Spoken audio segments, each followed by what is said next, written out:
All right. Hey, everybody. I'm Kanesha from boldlivingtoday.com.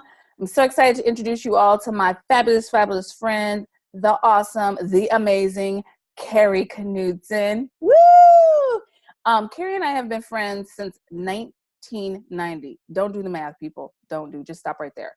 But we've been friends since 1990. We met right when we moved in college. We were neighbors. We had the exact same bedding from Target, the exact same towels from Target, and we just knew it was meant to be. So I'm so excited to be on the line with her today, and I am going to do an interview to get to know Kari, so you wonderful people, you wonderful viewers can learn about my girl, and also she's going to do some true confessions. So make sure you stay tuned for that. So Kari, welcome. Kanesha, Where are you? I'm in Denver, Colorado. Hey girl, hey. We are on the West. I'm in California. I am in Palo Alto. So woo! I'm so happy to see you and so glad we could get together to do this. You. Awesome. So let me ask you this. Tell us what you do as your work, as your business, as your jam. What does Kari Knutson do? What do I do? One time I introduced myself and I was going so fast. I said, I'm going to tell you who I do and what I am. And I didn't realize where people were laughing that I was like, what did I say that was wrong? So I will do the right order. I will tell you what I do and who I am. But I currently work at my own business, which is Knutson Consulting. It's a consulting business and speaking business. And I'm a counselor by training. And a few years ago, I'm like, I want to take psychology off the couch and bring it to people. Because not everyone's going to come to my office and say, hey, Kari, what's up with emotional intelligence? Or I want to talk about dealing with difficult people, but I knew there were issues that people had that could benefit from that people are not going to come into my office. So I said, I'm going to start my own company doing public speaking. So in my heart, I'm a counselor who then got into public speaking. So I always say, I want to take psychology off the couch and bring it to people. So I did. So I do that part-time, and then I still work in a school part-time as a school counselor. And my school name is Miss K, because the kids can't say Knutson, so everyone calls me Miss K, Miss K. So in one persona, I'm Miss K, and in my work persona, I'm Kari Knutson. Very professional. Very professional. I love it. So Miss K, describe yourself through 5 song titles.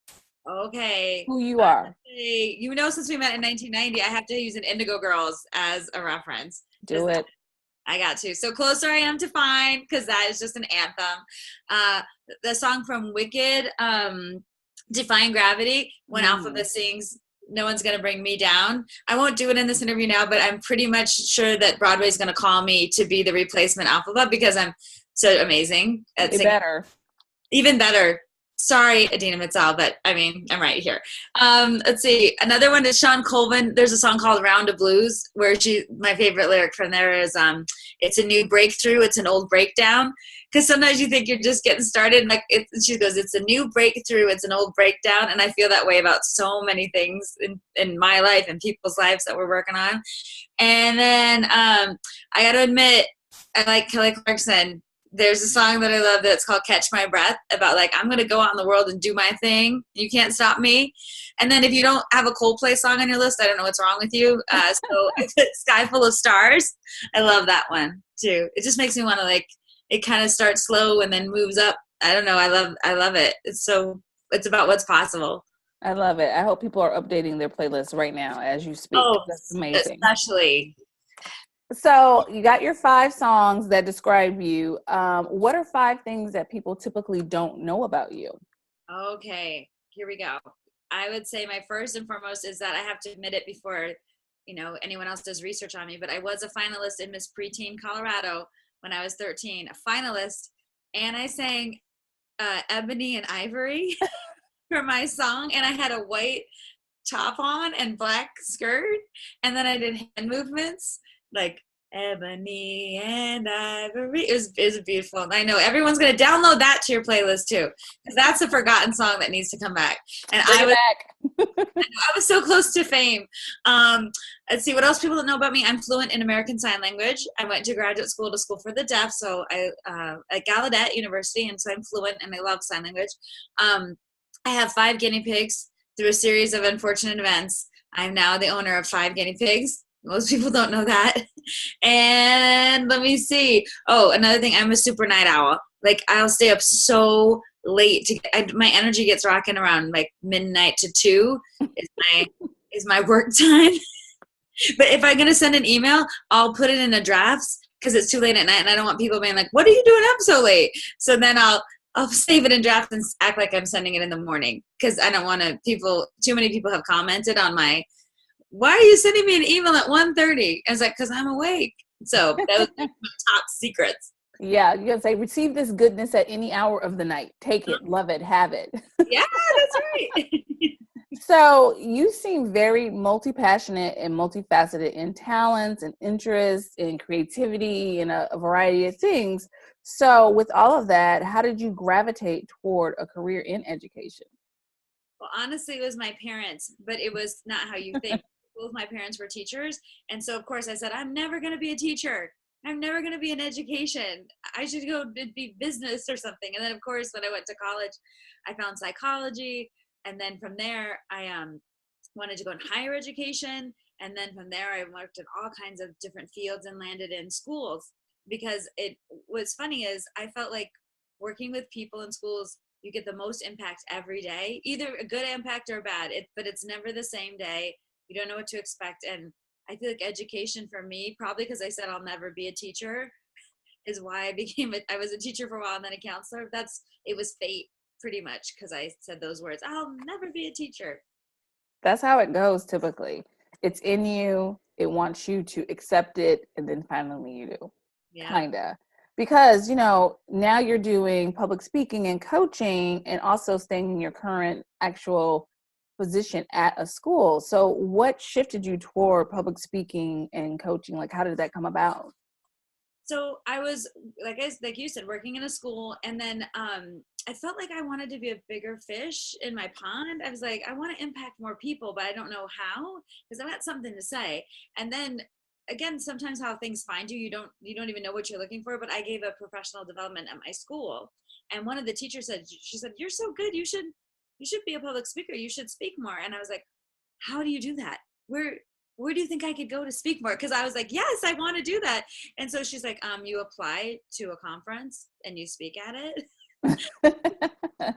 I started looking for conferences to apply to talk about my big thing is emotional intelligence and what it is and how to use it. So I started to look at conferences, and then I got conferences and then people responded. And then I found I loved the opportunity to reach so many people in a small amount of time, and not when they're sitting on my couch. Because sometimes when you go to see a counselor, you're guarded, or you're either not taking a while to warm up to the experience.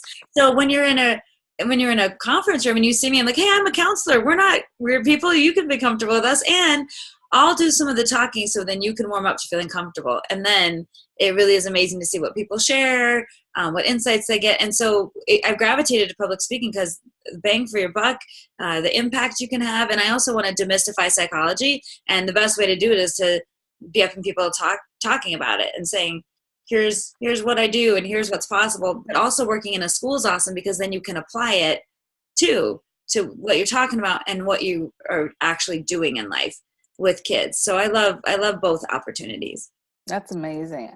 So it seems like you were able to take what you were doing in your current career and then expand it and kind of shift it, give it new life, give it new meaning, different types of expression to, keep yourself in the educational game, but then also expand your expertise or share your expertise with a larger audience. Is that true?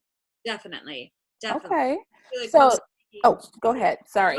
I think public speaking is so fun because it gives you the opportunity to expand to people you would never meet otherwise. And then from there, people asked for coaching. And I was just going to say that it's funny because I wasn't offering coaching at first, but someone came up to me and said, listen, I want you to coach me. And I'm like, well, I'm not a coach. I'm a counselor, but I'm not certified outside of schools. And I was making this whole thing up. And she's like, listen, I like you and I want you to coach me.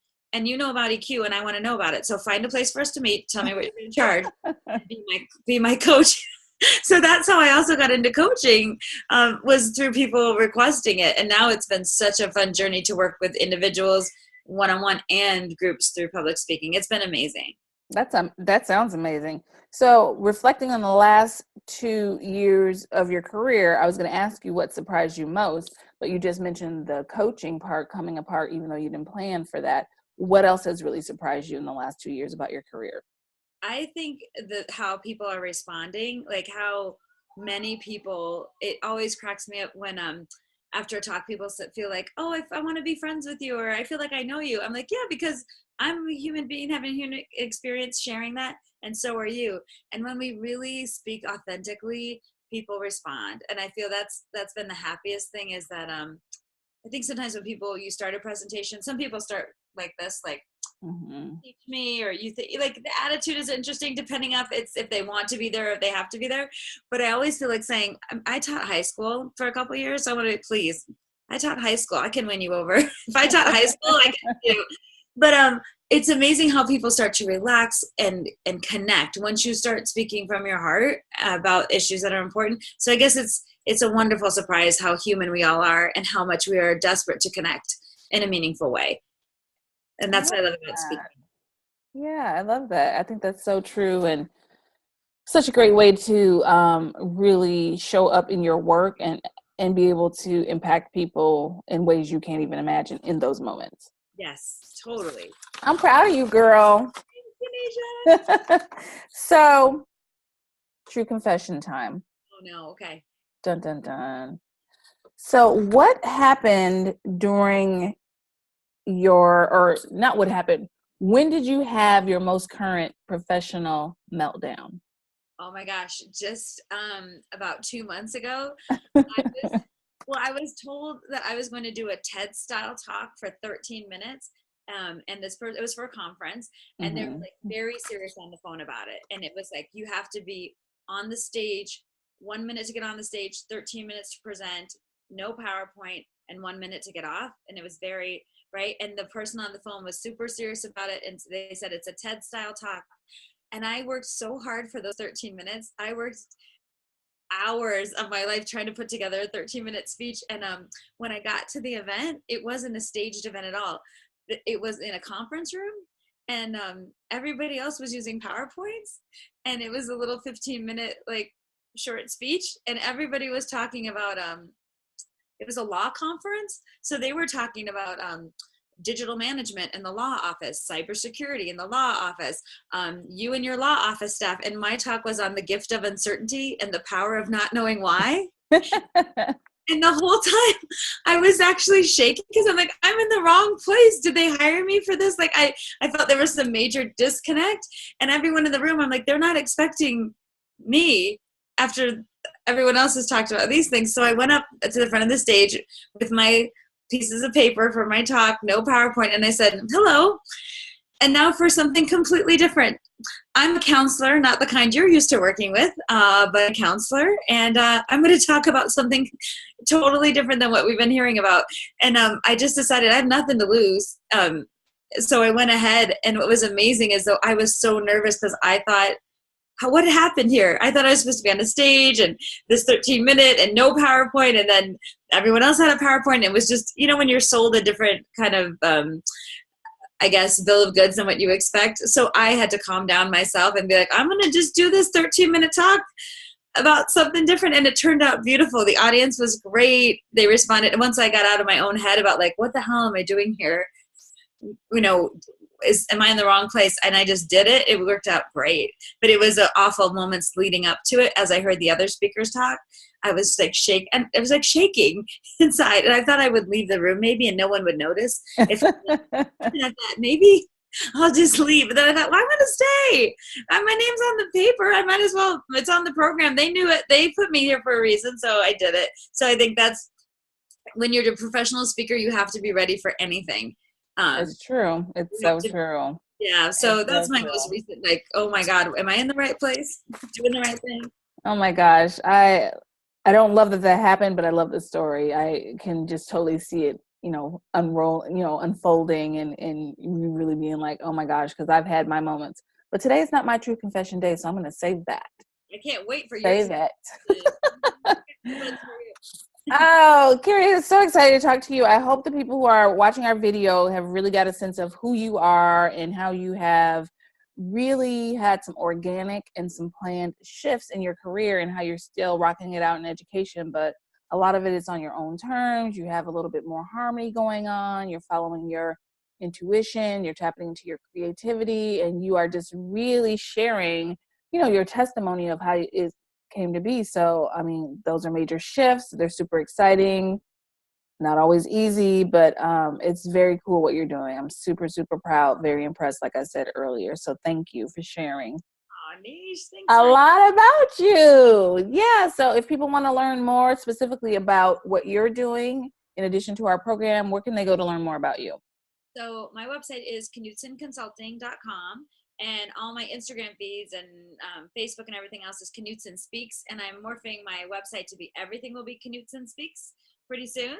But right now it's Knutson Consulting for the website. And you can, what I'm trying to do too is every month I'm putting out something called an EQ Minute, which is a little video information. So every month I come to your inbox, and if you sign up for my EQ Minute, I'll say something like this: "Hi, this is Kari with your monthly EQ Minute. Today I want to talk about blah, blah, blah." So I send out a monthly video newsletter where I talk about whatever I want to talk about related to emotional intelligence, and I'll be in your inbox that way. So that's awesome. So check her out, Knutson Speaks. Thank you so much, Kari, and look around our website here to learn more about our program and send us any questions you may have. And we hope to see you at our Shift Framework session. Woohoo! Bye, girlfriend. Bye, Take care.